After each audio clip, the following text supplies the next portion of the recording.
నమస్తే friends. Telangana school education department వారు విద్యార్థులకు ఫేషియల్ అటెండెన్స్ యాప్ అయితే రిలీజ్ చేయడం జరిగింది. సో, ఇక నుంచి పాఠశాలల్లో ప్రధానోపాధ్యాయులు లేదా ఉపాధ్యాయులు విద్యార్థుల యొక్క ఫేషియల్ అటెండెన్స్ ఇవ్వాల్సి ఉంటుంది. సో, దీనికోసం director of school education facial recognized system అనే ఒక యాప్ అయితే ప్లే స్టోర్‌లో ఉంచడం జరిగింది. సో, ఇక్కడ మీరు చూస్తున్నట్లుగా డీఎస్సీ ఎఫ్ఆర్ఎస్ అని మీరు ప్లే స్టోర్‌లో సెర్చ్ చేసినట్లయితే యాప్ అనేది రావటం జరుగుతుంది. సో, ఈ యాప్‌లో మొదటగా మీరు రిజిస్ట్రేషన్ చేయడం ద్వారా విద్యార్థుల అటెండెన్స్ ఇవ్వాల్సి ఉంటుంది.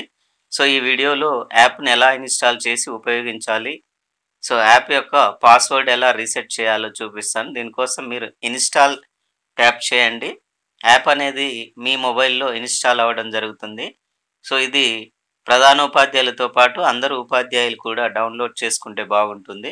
సో, ఎవరి క్లాస్ టీచర్ ఆ క్లాస్‌కి సంబంధించినటువంటి విద్యార్థులను రిజిస్ట్రేషన్ చేసి అటెండెన్స్ ఇవ్వడం అనేది చాలా సులభం అవుతుంది. కేవలం ప్రధానోపాధ్యాయుల ద్వారా అయితే అది కొంత హార్డ్ వర్క్ అవుతుంది. సో, ఇక్కడ ఇంటర్ఫేస్ అయితే ఈ విధంగా ఓపెన్ అవుతుంది.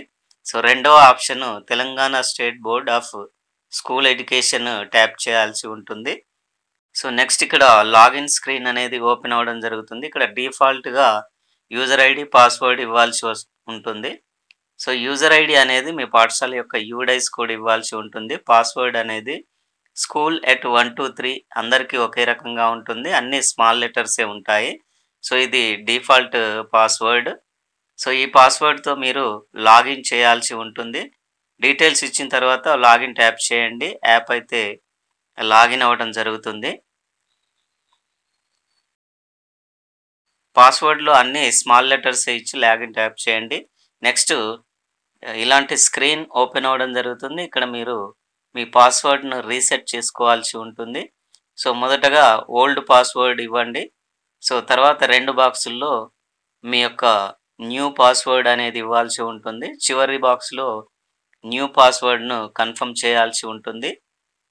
సో, డీటెయిల్స్ అన్నీ ఇచ్చిన తర్వాత సబ్మిట్ ట్యాప్ చేయండి. పాస్వర్డ్ అనేది సక్సెస్‌ఫుల్‌గా సెట్ చేయడం జరుగుతుంది.